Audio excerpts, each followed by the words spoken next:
receives the strength from the Holy Spirit. அப்போஸ்தலர் பரிசுத்த ஆவியிடத்திலிருந்து பலத்தை பெற்றுக்கொள்கிறார். Not only by the vitamins. அது வைட்டமின்களிலிருந்து மாத்திரம் அல்ல. ஒரு ஹalleluya சொல்லுங்க. ஒரு ஹalleluya சொல்லுவோமா? They walk with the Holy Spirit. அவர்கள் ஆவியானவரோடு நெருங்கி நடக்கிறார்கள். They become so one. அவர்கள் அவ்வளவு நெருங்கிட்டதனால their look, அவருடைய பார்வை is the Holy Ghost look. பரிசுத்த ஆவியானவருடைய பார்வை.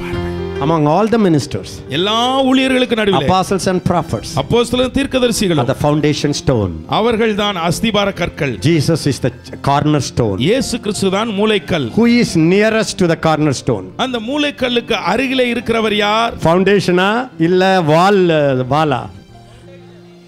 அஸ்திபாரம். மூலைக்கல்லுக்கு அருகே இருப்பது அஸ்திபாரமா அல்லது மேலே இருக்கிற சுவரா? எல்லாரும் சத்தமா சொல்லுங்க. Apostles, ஒரு அப்போஸ்தலர் and prophets, தீர்க்கதரிசிகள், the foundation, அவர்கள்தான் அஸ்திபாரம். nearest to the chief cornerstone.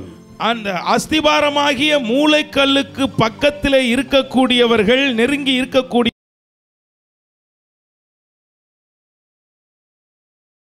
சுவர் பகுதியிலே இருக்கிறவர்கள் அல்ல. எல்லாரும் கையை உயர்த்தி சொல்லுங்க. In the mighty name of Jesus Christ of Nazareth, நசரேயனாகிய இயேசு கிறிஸ்துவின் வல்லமை உள்ள நாமத்தில் any demon எந்த பிசாசும் that stops apostles from praying, அப்போஸ்தலர்கள் ஜெபிக்கிறதிலிருந்து தடை பண்ணுகிற எந்த ஆவியும், any demonic spirit எந்த அசுத்த ஆவியும் that dims the presence of God from God's apostles, தேவனுடைய அப்போஸ்தலரிடத்திலிருந்து ஜெப ஆவியை தடுக்கிற எந்த ஆவியும், ஆண்டவருடைய பிரசன்னத்தை உணர முடியாதபடி தடை செய்கிற எந்த ஆவியும், எந்த ஆவி ஆண்டவருடைய in the mighty name of Jesus, இயேசு கிறிஸ்துவின் we வல்லமையுள்ள break your power, உன்னுடைய we வல்லமையை break உடைக்கிறோம், your உன்னுடைய power வல்லமையை உடைக்கிறோம். by the blood of Jesus. இயேசுவின் இரத்தத்தினால் let the apostles அப்போஸ்தலர்கள் pray, ஜெபிக்கட்டும். let the apostles அப்போஸ்தலர்கள் read the word, அவர்களை let the apostles வசனத்தை be வாசிக்கட்டும். shut with God, அவர்கள் let தேவனோடு the அறைக்குள் apostles, இருக்கட்டும். let the apostles அப்போஸ்தலர்கள் walk with the Holy Ghost, பரிசுத்த walk ஆவியோடு with the நடக்கட்டும், Father, பரிசுத்த walk பிதாவோடு with நடக்கட்டும், Jesus. இயேசுவோடு நடக்கட்டும். Hallelujah. Hallelujah. Now you have seen it.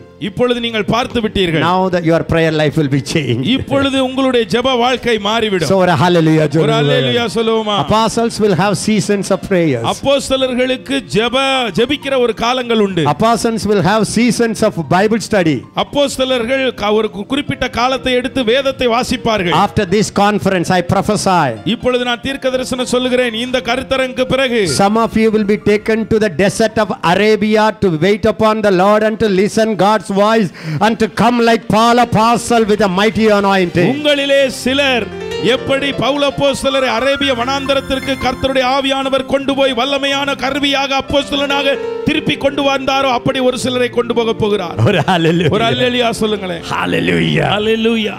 Number 2. இரண்டாவதாக, everybody listen to me. எல்லாரும் The கவனியுங்கள். apostolic spirit ஒரு அப்போஸ்தலத்துவ ஆவி is the most powerful spirit. மிகவும் வல்லமை மிக்க ஆவி.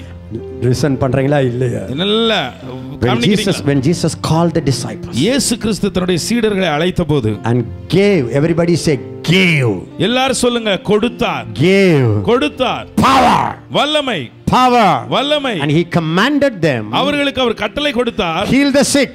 வியாதியஸ்தரை சுகமாக்குங்கள். Everybody say the spirit of an apostle is the spirit of healing. எல்லாரும் சொல்லுங்க, ஒரு அப்போஸ்தலனுடைய ஆவி சுகமாக்கும் ஆவி. Shout it again. An apostle spirit, எல்லாரும் சத்தம் போட்டு சொல்லுங்க, ஒரு அப்போஸ்தலனுடைய ஆவி is the spirit of healing. அது சுகமளிக்கிற ஆவி. Your calling is healing. உங்களுடைய அழைப்பே சுகமாக்குதல். Your anointing is healing anointing. உங்களுடைய அபிஷேகம் சுகமாக்கும் அபிஷேகம். If you are an apostle, நீங்கள் ஒரு அப்போஸ்தலர் you have a என்றால் tremendous healing anointing. உங்களுக்கு அபரிமிதமான சுகமாக்கும் அபிஷேகம் இருக்கிறது. ஒரு hallelujah சொல்லுங்க. ஒரு ஹalleluya சொல்லுங்களே. The apostles were so many, they did so many healings. அப்போஸ்தலர்கள் அவ்வளவு அதிகமான சுகத்தை செய்தார்கள். In Jerusalem, எருசலேமிலே, in Samaria, சமாரியாவிலே, in Ephesus, எபேசிலே, in Europe, யூரோப்பிலே, everywhere. எங்க போனார்களோ அங்கெல்லாம் Jesus called the disciples, இயேசு கிறிஸ்து சீடர்களை அழைத்தார், made them apostles, அவர்களை அப்போஸ்தலராக்கினார், commanded them. அவர்களுக்கு கட்டளை கொடுத்தார். Everybody shout, apostles எல்லாரும் சத்தம் போட்டு சொல்லுங்க, commanded to heal. எல்லாரும் சொல்லுங்க, அப்போஸ்தலர்கள் சுகமாக்கும்படியாக கட்டளை பெற்றவர்கள். Everybody say every apostle ஒவ்வொரு அப்போஸ்தலனும் is commissioned by the Lord to heal the sick.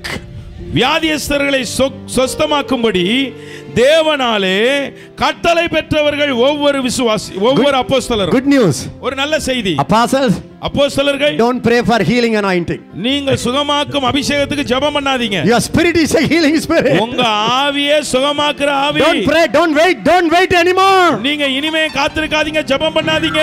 Your anointing is a healing anointing. உங்களுடைய அபிஷேகமே சுகமாக்கும் அபிஷேகம். Every meeting you can heal somebody.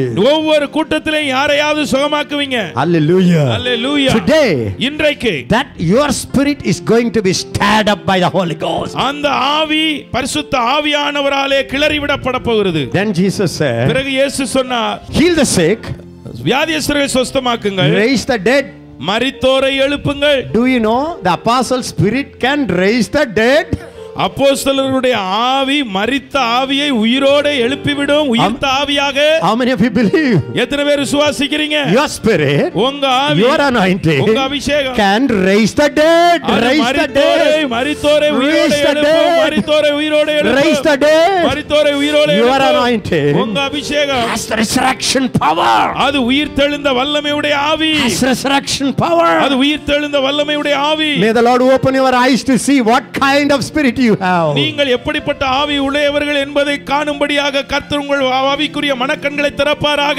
Apostle Peter, அப்போஸ்தலர் பேதுரு, what happened? என்ன நடந்தது? They took him to Tabitha.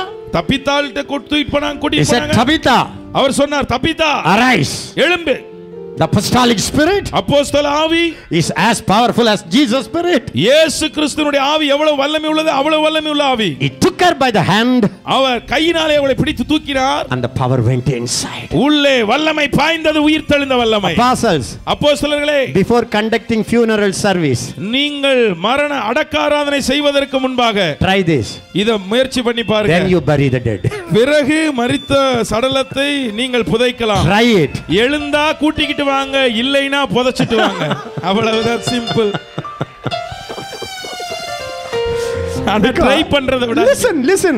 நல்லா கவனிங்க. I'm not saying your very spirit is a resurrection spirit. உங்க ஆவியே உயிரோட ஆட்களை எழுப்புற ஆவியப்பா. He commanded them to raise the dead. அவர்கள் மரித்தோரை உயிரோட எழுப்பும்படியாய் கட்டளை விட்டார். You know what Jesus said? இயேசு என்ன தெரியுமா சொன்னார்? Freely you have received, நீங்கள் இலவசமாய் பெற்றீர்கள், freely give. இலவசமாய் கொடுங்கள். You need not do anything, you received நீங்கள் freely. எதுவும் செய்ய வேண்டாம், பெற்றுக்கொள்ளுங்கள், கொடுங்க. ஒரு hallelujah. ஒரு அல்லேலூயா சொல்லுங்களேன். What did Paul did?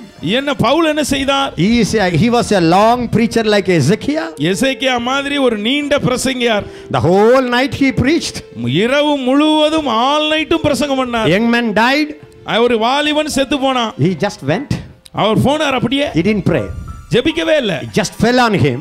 அவன் செத்து விழுந்து கிடக்கிறவன் மேல இவரும் செத்தவன் மாதிரி விழுந்தார். Try this next time.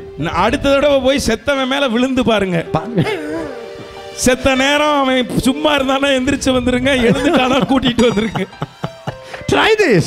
இத கொஞ்சம் முயற்சி பண்ணி பாருங்க. You know what he believed? அவன் என்ன தெரியுமா நம்புறான்? My spirit என்னுடைய ஆவி is an apostolic spirit. அது அப்போஸ்தல ஆவி. This spirit அவருடைய ஆவி has power over death. அது மரணத்தின் மேலே வல்லமை மிக்க ஆவி. So when I touch him, நான் அவரை தொடும் பொழுது my anointing என்னுடைய அபிஷேகம் will raise him. அது அவனை எழுப்பும். That's an apostolic spirit. அது ஒரு அப்போஸ்தலத்துவ ஆவி. That's an apostolic அது ஒரு spirit. அப்போஸ்தலத்துவ ஆவி. I prophesy இப்பொழுது தீர்க்கதரிசனம் in the last days, கடைசி நாட்களிலே raising the dead is going to be very common in every nation. எல்லா பகுதிகளிலும் சர்வ சாதாரணமாக செத்தவனை உயிரோடு எழுப்பி அப்போஸ்தலர்கள் அழைத்து வர போகிறார்கள். The last day revival is apostolic revival. கடைசி கால எழுப்புதல் அப்போஸ்தலர்களுடைய எழுப்புதல். Dead shall be raised. மரித்தோர் உயிரோடு எழுப்பப்படுவார்கள். Dead shall be raised. மரித்தவர்கள் உயிரோடு எழுப்பப்படுவார்கள். கையை உயர்த்துவது அல்லேலூயா சொல்லலாமா? அல்லேலூயா. What is the answer? என்ன பதில்? Apostles must be raised up. அப்போஸ்தலர்கள் எழுப்பப்பட வேண்டும். When apostles raised up, அப்போஸ்தலர்கள் எழுப்பப்பட்டால் dead shall arise. மரித்தவர்கள் உயிரோடு எழும்பார்கள். Shall I ask you?